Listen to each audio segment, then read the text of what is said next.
नमस्कार। आज पर्यावरण का नेक्स्ट टॉपिक लेके आए हैं। इस टॉपिक के अंतर्गत हम देखेंगे कि टॉपिक कौन सा है, आपको बता देना चाहूँगा मैं। पर्यावरण अध्ययन क्यों पढ़ाएं, ये टॉपिक है। पर्यावरण अध्ययन क्यों पढ़ाएं, जिसके अंतर्गत हम देखेंगे कि पर्यावरण अध्ययन पाठ्यक्रम के सरोकार। और दूसरा टॉपिक हमारा रहेगा प्राथमिक स्तर पर सामाजिक अध्ययन की अवधारणाएं। कुछ चीज़ें यहाँ पे देखेंगे, सीधे सीधे प्रश्न पूछे जाते हैं, आपके सामने मैं रख रहा हूँ कुछ जानकारियाँ जो आपको पढ़ना बहुत ज़रूरी है और इसी के अंदर प्रश्न पूछते हैं। और किस प्रकार से प्रश्न पूछे जाते हैं मैं आपको ज़रूर बताऊँगा। तो देखिए यहाँ पे पहले हम देखते हैं कि प्रश्न कैसे पूछते हैं कि पर्यावरण अध्ययन के प्रमुख घटक कौन कौन से हैं या प्रमुख घटक इनमें से नहीं हैं। तो प्राथमिक स्कूलों में पर्यावरण अध्ययन कार्यक्रम के 4 प्रमुख घटक माने गए हैं। मूल्य, जो सही गलत का सिद्धांत देता है, अवधारणाएं, जानकारी और कौशल। ये 4 अवधारणाएं हैं, 4 प्रमुख घटक है जो पर्यावरण अध्ययन के पाठ्यक्रम को ये डायरेक्ट प्रश्न पूछे जा चुके हैं। किसमें? CGTET 2019 में, कि पर्यावरण के प्रमुख घटक कौन से हैं। ठीक, तो ये जो प्रमुख घटक जो दिया गया है, मूल्य जिसमें सही गलत को समझाना है, अवधारणाएं कि किस प्रकार से बच्चों में अवधारणाएं आती हैं, जानकारी इकट्ठा करना किस प्रकार से जानकारी, और कौशल किस प्रकार से उसमें निर्मित होती है, ये सारी चीज़ें हमको देखना है। देखो, इसके लिए कक्षा में काम की जाने वाली सामग्री एवं तरीकों में इन 4 घटक को शामिल करना होगा ताकि बच्चे पर्यावरण के संदर्भ में सीखने की प्रक्रिया में आगे बढ़ सके। साथ ही साथ शिक्षा के अन्य उद्देश्यों को पूरा किया जा सके। इन 4 अपेक्षित घटकों की ज़रूरतें बच्चों को अपनी पसंद बनाने और आसपास को दुनिया के बारे में जानकारी प्राप्त करने के लिए भी आवश्यकता होती है। इन सामाजिक पसंदों को न केवल बच्चों के व्यक्तिगत संदर्भ में बल्कि पूरे समाज के भलाई के संदर्भ में देखना होगा। सामाजिक भलाई क्या है, इसकी स्पष्टता इस बात से जुड़ी है कि किस समाज को अच्छा समाज और किस समाज को अच्छा कहते हैं। इसलिए इस अर्थ में पर्यावरण अध्ययन की अपेक्षाओं में से एक अपेक्षा सही गलत की समझ के विकास भी है। कहने का अर्थ है कि पर्यावरण को समझना है और समझाना है तो इन 4 घटक का होना बहुत ज़रूरी है। इन 4 घटक के माध्यम से ही पर्यावरण अध्ययन को बच्चों को समझाया जा सकता है। उनमें कौशल या उसमें जानकारी या उसमें सही गलत की विकास हम प्रस्तुत कर सकते हैं उसके सामने। तो चलिए पहले हम देखते हैं, पहली अपेक्षा है हमारे पास जो है मूल्यों की समझ। मूल्यों का समझ से सीधा सवाल, क्या करना चाहिए क्या नहीं करना चाहिए, सीधे सीधे कहना सरल नहीं है। हालांकि कई लोग यहाँ मानता है कि हो सकता है संदर्भ कोई भी कुछ ऐसा होता है जिसे करना सदा गलत है और कुछ ऐसा जिसे करना सदा सही है। ठीक है, वही चीज़ें हम देखना है। यहाँ पे आप देख सकते हैं, अब आपको जो सही है और गलत है उसका उदाहरण देना बहुत कठिन हो जाता है। लेकिन बच्चे क्या होते हैं, धीरे धीरे, ध्यान से समझिएगा, बच्चे धीरे धीरे क्या होते हैं, समझते हैं। चाहे आप कहानियों के माध्यम से समझाओ या किसी उदाहरण के माध्यम से समझाओ, छोटे छोटे किस्से आप उनके सामने रखते हैं। नैतिक मतलब सही गलत की परख। या देखो, आप बच्चों को दादी के सामने, है ना, या कोई बड़े बुजुर्ग लोग जो है ऐसे होते हैं कि उनके सही गलत, यदि आपको स्पष्ट उदाहरण देखना है तो तारक मेहता का उल्टा चश्मा देखिएगा, जिसमें एक दादा अपने पोते को किस प्रकार से सही गलत की ज्ञान देता है ना। बहुत ही बेहतरीन ढंग से बनाया गया उसमें पोता और दादा के संबंध में। ठीक है, जिसमें बच्चों को नैतिक ज्ञान को समझाना है किसके माध्यम से? कहानियों के माध्यम से, या खुद के उदाहरण देते हुए कि पहले ऐसा हुआ था, पहले वैसा हुआ था, है ना। नफ़ा नुकसानों को देखकर उनकी पसंद को चुनने की क्षमता का विकास होना चाहिए कि बच्चों में ऐसा होना चाहिए कि क्या नुकसान हमें, किसमें लाभ हो रहा है, उसकी क्षमता का उसमें विकास होना, बच्चों में विकास होना चाहिए। ठीक है। इसके लिए यहाँ पे जरूरी है कि विवेकपूर्ण सोच, खोजने के लिए उत्साह, समानता, विविधता, बहुलता से सामंजस्य आदि से रूबरू हो।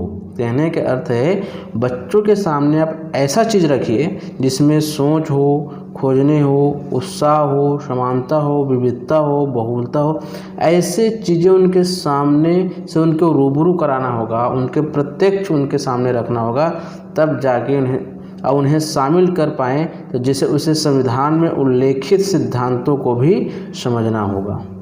ठीक है। कुछ चीज़ें बताया गया है, कुछ चरणों में विद्वानों ने कुछ चरणों में बांटा गया, उन चरणों को देखते हैं। चरण आपको पूछे जा सकते हैं। पहला है आपके सामने, देखिए ये पहला है हमारे सामने, ये देखिए नैतिक विकास को विद्वानों ने चरण पहला है, इनका पहला स्तर है लोगों द्वारा बताए गए नियमों की बिना कोई प्रश्न स्वीकार करना।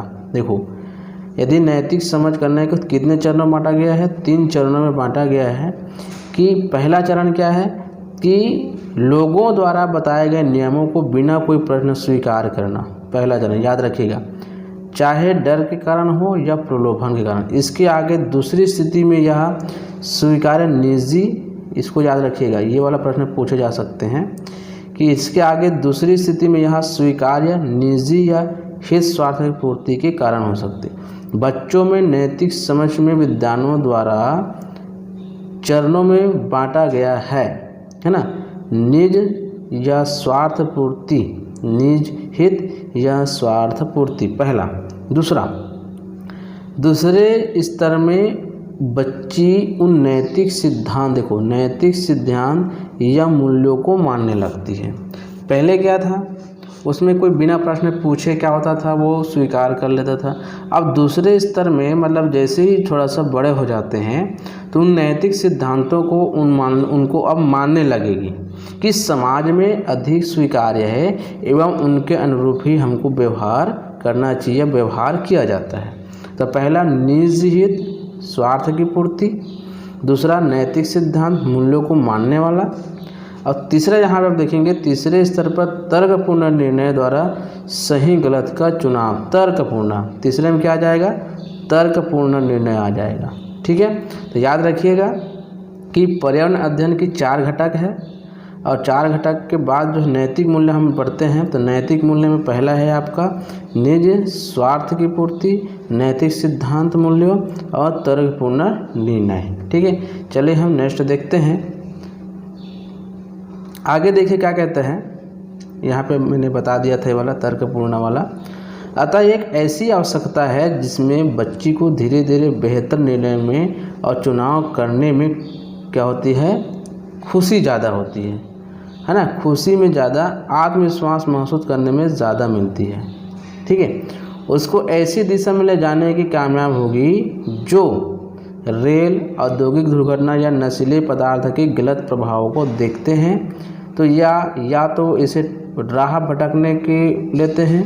देखो कभी कभी ना क्या होते हैं, प्रश्न पूछा जाता है, एक प्रश्न आया था कि एक बच्ची है ना, एक बच्ची जो है अपने भाई को ये कहते हुए देखा जाता है कि चोरी करना गलत है, चोरी करना गलत है। तो यह अपने किस मतलब भावना को प्रकट कर रहा है, तो नैतिक मूल्य, किस मूल्य को, नैतिक मूल्य को याद रखिएगा। ठीक है। इससे यह समझ आते हैं कि पर्यावरण अध्ययन कार्य की नैतिक बुनियादी में कुछ स्वयं सिद्ध प्रमाण हैं जो इसे बनाते हैं। इन प्रमाणों और नैतिक सिद्धांतों में अंतःक्रिया होती है, किसमें, वो जो प्रमाण है और नोट के पास जो नैतिक, उसमें अंतःक्रिया होती है तथा ये दोनों एक दूसरे पर असर डालते हैं। वास्तविकता यह है कि सभी इंसान बराबर है। यह एक स्वयं सिद्ध नैतिक सिद्धांत है जो दुनिया के एक बड़े हिस्से द्वारा नहीं अपनाया गया है। यह स्वरमानक स्वीकृति किसी भी तरह से वास्तविकता में नहीं बदलती, इसलिए कार्यक्रम को इनसे कैसे जूझना है यह सोचना चाहिए। क्या इस घटना का विश्लेषण बदलाव या इंसानी गलती के कारण हुई घटना, यह स्वरमानक स्वीकृति किसी भी तरह से वास्तव में नहीं बदलती, है ना। इसलिए कार्यक्रम को इनसे जूझना है या सोचना चाहिए। याद रखिएगा, ये जो इंसानी गलती के कारण हुई घटना या दुर्भाग्य से हुई घटना के रूप में तंत्र की कमजोरी व असफलता या फिर लालचवश व्यक्ति द्वारा किए गए अपराधों के परिणाम के रूप में लेना चाहिए। पर्यावरण विज्ञान में इस मंच का जिम्मा इन सबको जांचने, इनका अध्ययन और विश्लेषण करने के साथ ही उन पर प्रश्न उठाने का है। मतलब जितने भी जो भी घटनाएं हो रही, चाहे दुर्भाग्यवश में हो, चाहे लालचवश में हो, या कैसे भी हो, है ना, उस अपराध के परिणाम उसको लालच द्वारा भी किए गए हो तो अपराधों के परिणाम के रूप में लेना चाहिए, है ना।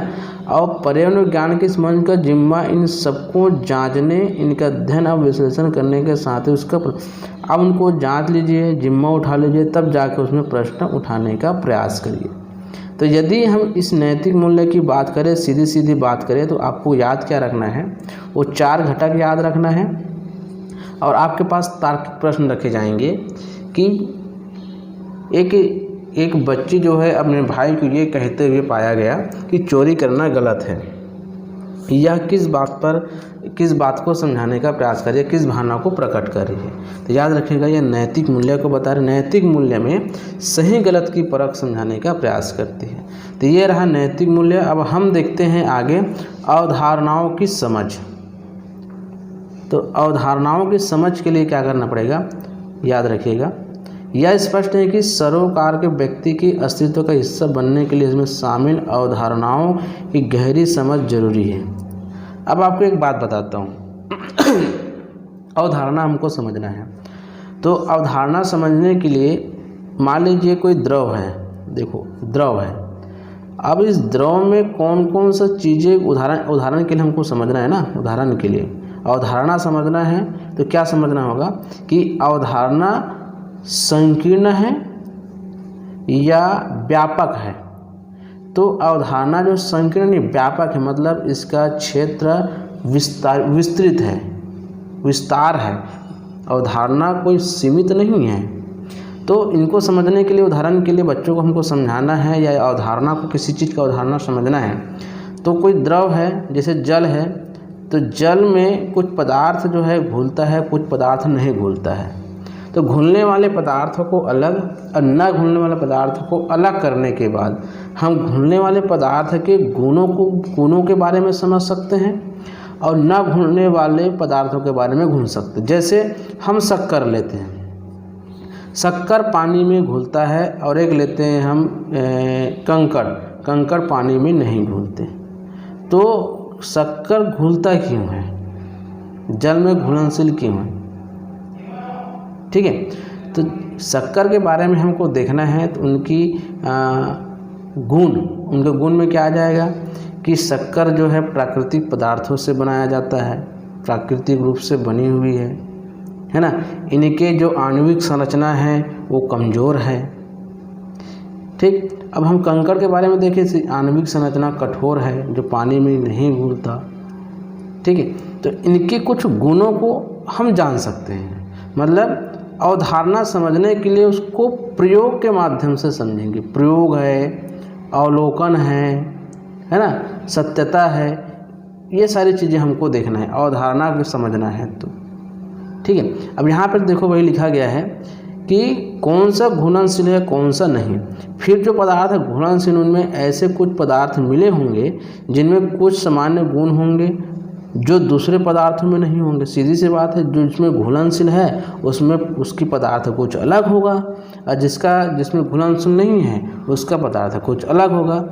कहने का अर्थ है कि अवधारणाओं को समझने के लिए प्रयोग का होना जरूरी है। प्रयोग, अवलोकन और सत्यता, या अवधारणाओं के कारण ही या अवधारणाओं के समझ के कारण ही हम किसी पदार्थ के गुणों को समझ सकते हैं, ठीक है। जैसे अब याद रखिएगा, यहाँ पे लिखा है, दूसरी तरफ अगर आप समाज में समय के साथ विकास को समझना चाहें तो आपको उपलब्ध विश्लेषणों को देखना होगा। यह भी देखना होगा कि इन पर किस हद तक विश्वास किया जा सकता है। मैं बोला ना, विश्वास, सत्यता होना जरूरी है। आप ज्ञान के किसी टुकड़े, भाग या समाज के विकास के उदाहरणों इर्द गिर्द बने सिद्धांतों को परखने के लिए केवल अवलोकनों का कसौटी के रूप में उपयोग नहीं कर सकते। पर्यावरण अध्ययन में अवधारणाएं अनेक सूत्रों द्वारा आती है। क्या क्या आती है? देखिए,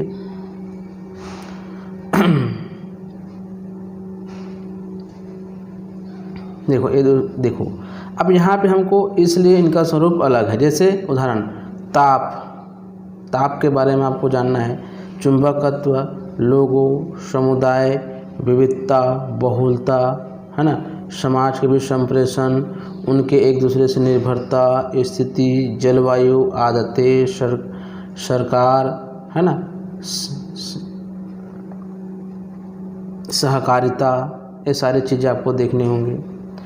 अब यहाँ पे लिखा है कि उदाहरण के लिए ताप, अवधारणाओं को समझना है तो ताप में क्या क्या होते हैं, ऊष्मा में क्या क्या होती है, ऊष्मा से हम चुंबकत्व के क्या क्या गुण हैं, ये हमको देखना होगा, समझना होगा।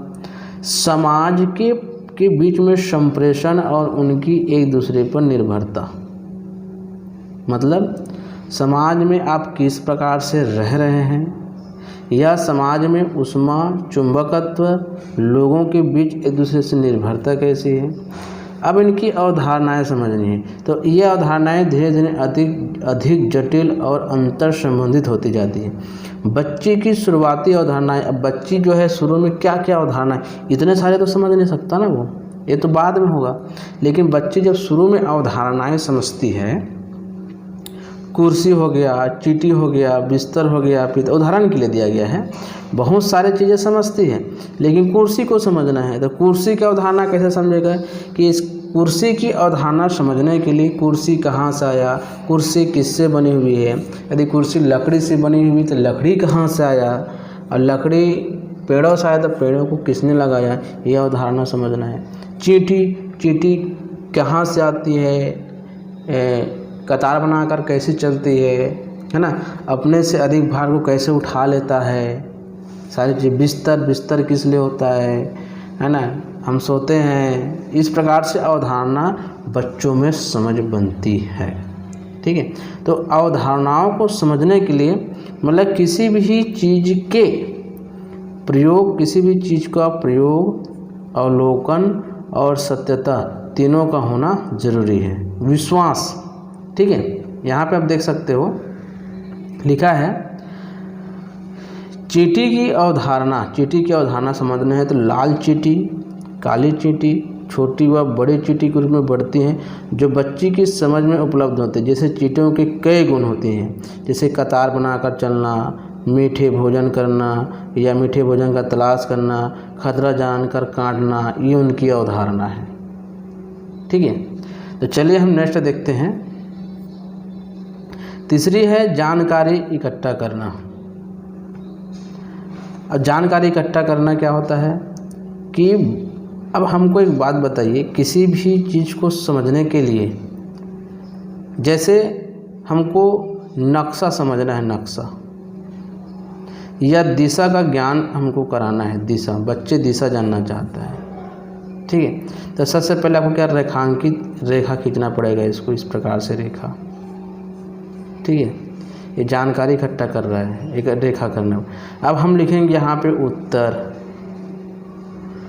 यहाँ पे लिखेंगे दक्षिण, और यहाँ पे लिखेंगे पूर्व, और यहाँ पे लिखेंगे पश्चिम। अब हमको दिशा ज्ञान करना, दिशा।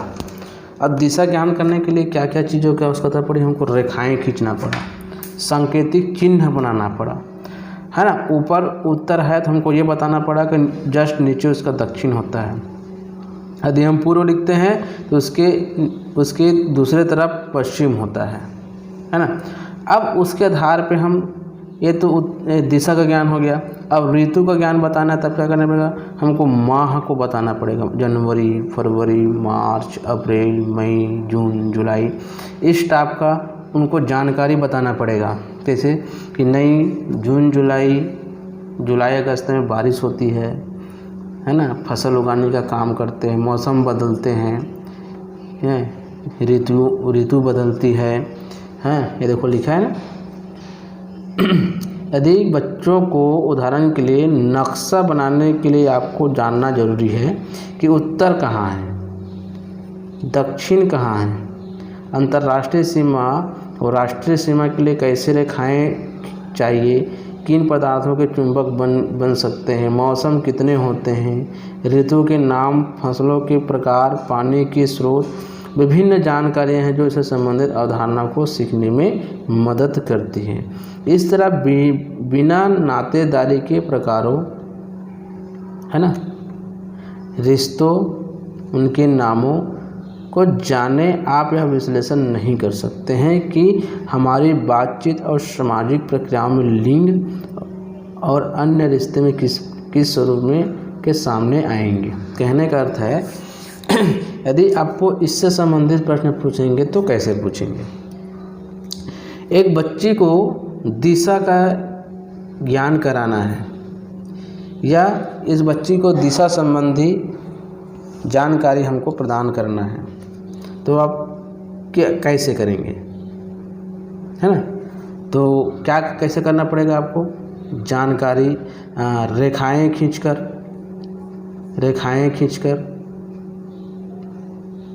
खींचकर बता सकते हो। पहला, ऋतु के बारे में समझा सकते हो।